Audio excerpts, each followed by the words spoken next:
Welcome to episode 59 of Everything Sports with Aman and Evan. I'm your host, Aman Carney. And I'm your co-host, Evan Garber. And we talk about the hottest topics in sports over the course of the past week. And in today's episode, we're going to talk about Chet Holmgren's injury because it is now confirmed that he is out for the year with torn ligaments in his foot.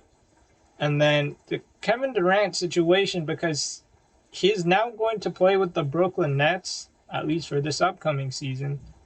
And then Deshaun Watson's suspension, because we all know he should have gotten more games suspended. But we'll talk about that later. But make sure to follow us on YouTube, Twitter, Apple, Spotify, Instagram, all the social media platforms under Everything Sports with Aman and Evan. And then on TikTok, it's just the abbreviated form, ESWAE 22. So without further ado, let's get it started with Chet Holmgren's injury, because many people say, myself included, that he needs to build muscle. He should have focused on building muscle and developing his game, because we already know the talent that he has. You just keep working on that and build muscle. But I get the thing with pro-ams that underprivileged people or people who can't afford NBA tickets, because they are expensive. If they can't afford, you can see these superstars for free in a high school gym. I get that, but at the same time, you're asking to get injured, really.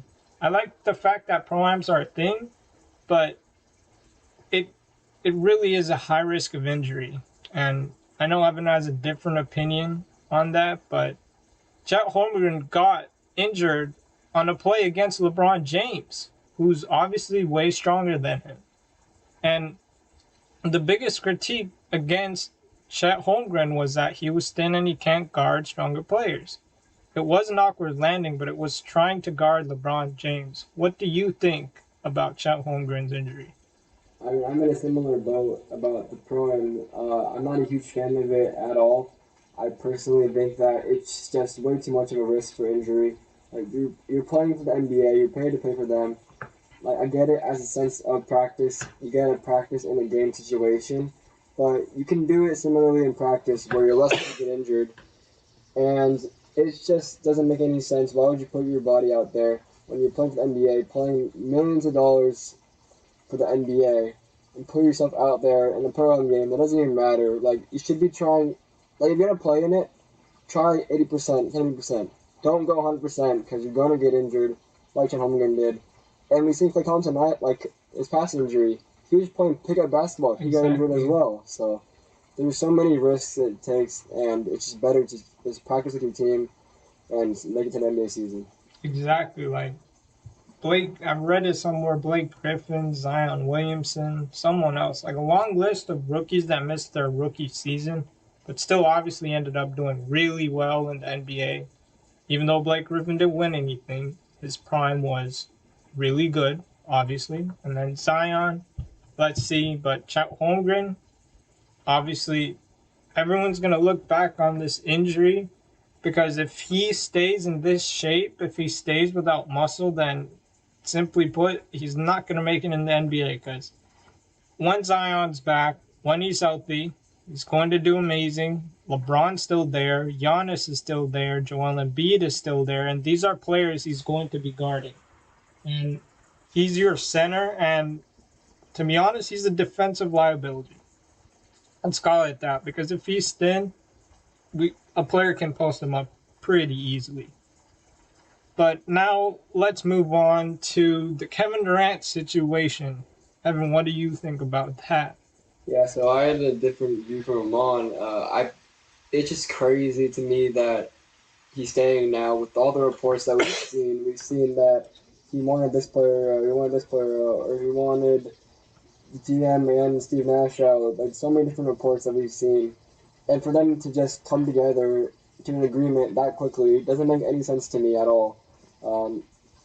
I'm very baffled by it. I mean, I wouldn't say I'm extremely surprised though, because there was no way that Kevin Durant was going to be traded with the asking price. But the fact that they're just coming to an agreement so quickly. It just doesn't make any sense. Exactly, and I know like there were so many troll accounts, so many mock trades that were simply unrealistic. Like you had people posting like when the Pelicans were mentioned, Brandon Ingram, Zion, and KD. You're going to have to trade one of them to get Kevin Durant. It's not just going to take CJ McCollum and players and picks. And then for the Suns, they asked for Devin Booker, and you're making mock trades of DeAndre Ayton, Mikal Bridges, Cam Johnson, and other dudes and picks for Kevin Durant. That's It's not going to work like that. And then, according to Bleacher Report, I believe Karl Anthony Towns, Anthony Edwards, and 4 first-round picks. I feel like if these reports are true, the asking price for Kevin Durant in some of these deals are just way too much. Like, the Timberwolves are never going to give up Karl Anthony Towns and Anthony Edwards. And I feel like if we actually moved on with this KD deal and the Grizzlies were getting mentioned towards the end of it, that would have been very dangerous to see Ja Morant and Kevin Durant on the same team 82 games a year. Obviously, if they're fully healthy. But even if you trade Jaren Jackson and a few other players and picks, that's the Grizzlies have such a big young core, or such a big core and really nice depth that I feel like they actually did land Kevin Durant wouldn't affect them too much. What do you think of a team that has Ja Morant and Kevin Durant for a regular season? Obviously, that would be just crazy to see. You have one of the most electric players in the NBA and one of the greatest shooters in the NBA on the same team. But when you think of it from the Nets standpoint, like you're getting Jaren, you're getting Desmond Bain, and then maybe further players to match salaries and whatever, and picks. Like just based on what they were asking for, like they were asking for Jaylen Brown and Smart and more players and picks. That's nothing compared to that, and it's just insane what they were asking for. I don't know why they asked so much. I mean, I do understand, but we all knew it was not going to happen, and I don't know. It's just a lot. Exactly, and Boston, the fact that they entered it, like, I remember I was traveling when we got the news, it made no sense, to be honest. Even with the team of Tatum and Durant wouldn't make sense, in my opinion.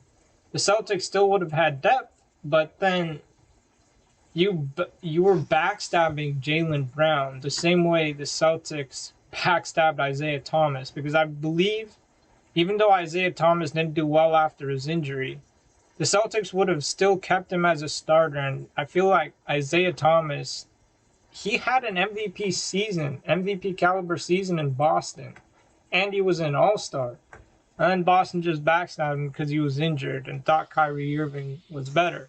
That's when talent in sports, for some reason, like overrules chemistry, depth, and everything else.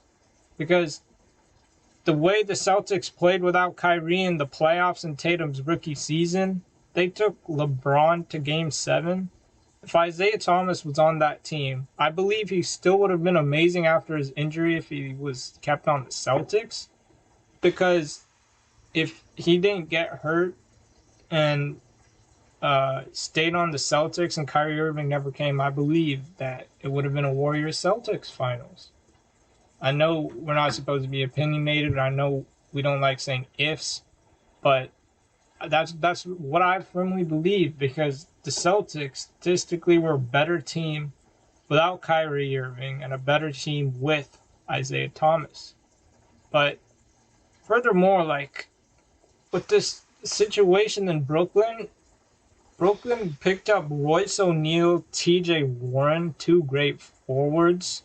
So they've definitely addressed their depth in a big way. So now I feel like you can talk about the Nets being contenders because their depth is far better. They just need to stay healthy. That's it. And then we'll revisit this situation next offseason when Kyrie's an unrestricted free agent. Because if Kyrie leaves, you know who's actually going to leave and push his way out of Brooklyn even more. What do you think Kevin Durant should do next offseason if Kyrie Irving is actually going to leave? on our next offseason, it's going to be interesting. Obviously, if you're in the front office, you're going to try to re-sign him, or you're going to try to sign any big name free agent as you can. But if that goes wrong, then obviously Kevin Durant's going to ask for another trade, and they'll ask for a huge package again. And I feel like it might go the whole cycle over and over and over again until his contract is over. But we'll see. I think that he will be gone soon, but it's just a matter of when. At this point, it seems like. Exactly, and we'll move over to the NFL now with Deshaun Watson's suspension, like 11 games. This is when it's just the name of a player. Like Calvin Ridley bet on his own team. I know you're not supposed to do that as an athlete, I'm pretty sure in any sport, but indefinitely and a minimum a season is over the top, way too much for Ridley. Like Brady for deflating a ball in the Super Bowl game, Deflategate, against the Seahawks, even though that was such an amazing Super Bowl game to watch, that's that was a 4-game suspension for him and Bill Belichick when they cheated in the Super Bowl and gained an unfair advantage over the opposing team. That's like the Astros in 2017 cheating, gaining an unfair advantage over the opposing team. Obviously, both situations are different, but both teams are gaining an unfair advantage. And now you only suspend Brady and Belichick for 4 games just because of their name. Everyone knows who Brady and Belichick are.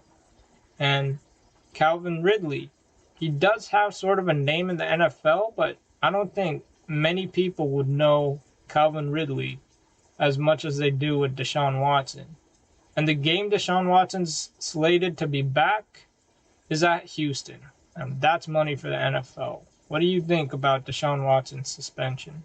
It's just the stupidest thing of all time. Like, obviously, we're not sure how much of the accusations are true. Like, did he actually do it? We're not sure. But just the fact that there are so many acquisitions, you have to believe he did something. And the fact that he's not suspended, not even for a whole season, is just insane. Like, you're just telling kids that, oh, it's okay to do these things. Like, you won't get suspended that much, you won't be fined that much. But in reality, these are serious issues that need to be cracked on. And you see it like even just the real world. Like, if someone does something like that, they're gonna be suspended or jailed or whatever, or fired from their job. Like, you don't see it very often when they suspended for just a short amount of time. And you've seen it with Matt Ariza now, the punter of the Buffalo Bills. He was accused of a rape this a couple days ago, and he's released from the team already. Like, that's what it should be. It should be released from the team. You shouldn't deserve a job because these are serious issues and you should not be doing that. Exactly, and obviously Henry Ruggs' situation's completely different. But the Browns really they were in the market for a better quarterback. Deshaun Watson, like, nothing is still confirmed if he did it or not. He's reached some settlement with the 20 something women that accused him, but it really raises your eyebrows when it's 20 something women, because it's not like it's one, it's not like it's two. Regardless, it's still bad, but assaulting 20 something women, if it's true and he gets away with it, then what is the NFL doing? This is when sports is just a complete business. Like, are they not really questioning how the fact that 20 something women accuse him of assault? It's not like two, it's not like it's three, it's 20 something women. That's a lot. And with nothing proven yet, you're still allowing him to play? That makes no sense. The Browns were in no business to trade for Deshaun Watson, even though he was not yet suspended for a while, or there was no decision on his suspension.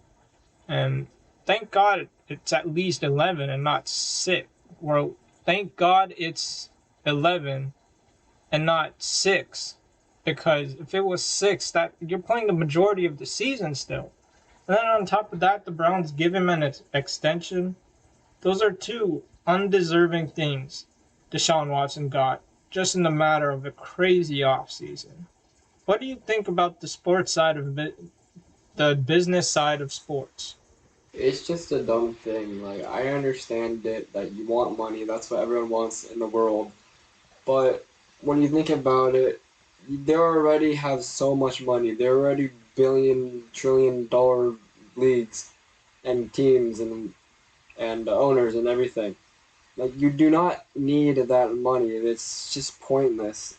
I mean, it's not pointless, but you don't really need it. Like in these situations, when you have someone that is accused of doing these things or has done these things, you shouldn't want them on your team. Like Henry Ruggs, he's gone from the NFL now.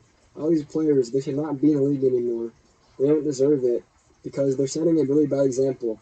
And the NFL is setting a really bad example with this by only suspending him for 12 games. And it should be way more about the fans, the kids, the players themselves than it is about the business. It's just dumb. Like you need to respect everyone that watches and the players to successfully run a business. It's not about the money. Exactly, and we're taught in these business classes that the customers are almost always right, even though they're not being respectful, even though they're not being kind. Businesses listen to their customers to tailor to their customers, to their target audience, target market, whatever it is. And what gives these sports leagues, NBA, NFL, MLB, and so on and so forth, are the fans themselves buying tickets to attend these games, gives them money, allows them to build other facilities, pay the players, whatnot, pay themselves. So at some point, you have to listen to the fans. I know they're not so really like obligated to, or I don't think they want to be honest, because everything they've done is to what the opposite of what the fans wanted, and to be frank, opposite of what their own players wanted. So, I mean, at least a season is what Deshaun Watson should be suspended for, and not even to mention the contract that he got. Doesn't even deserve that contract. He's already one of the highest paid quarterbacks without doing nothing. Like, he didn't deserve that contract at all. He should have. He should be a free agent right now, or he should still be on the Texans not playing. He should be suspended until there is a verdict on his case. What do you think of how the NFL should have dealt with Deshaun Watson? Yeah, I totally agree with that. You should not have. They should just have him like an active player until there was a right decision, until there was a decision made based on evidence, based on proof, based on everything, and then go from there. And because like right now, there's just way too much question marks in the air. Like, sure, he could be suspended less, he could be suspended more, but we don't know exactly if it's right to suspend him less or suspend him more. That's why it's sort of in the middle right now, and that's just a big problem because he could have done these things. He more than likely did do these things because we didn't really do any research on it. We can only suspend him for 11 games instead of the full season or longer. Exactly, and like at Houston, the first game back, that's NFL's viewership is gonna boost up during that week, during that month, during that day, during that game when it happens. But we'll see what happens in Deshaun Watson's case, him and Durant, and World of Sports by next Friday when we talk about it more. Tune in next Friday to episode 60, or now the shorts are going to be uploaded Monday through Wednesday, and then obviously the clips from Fantasy Show and this episode. So make sure to tune in to Everything Sports with them on really every day, because now there's content going to be coming every single day. So have a great week.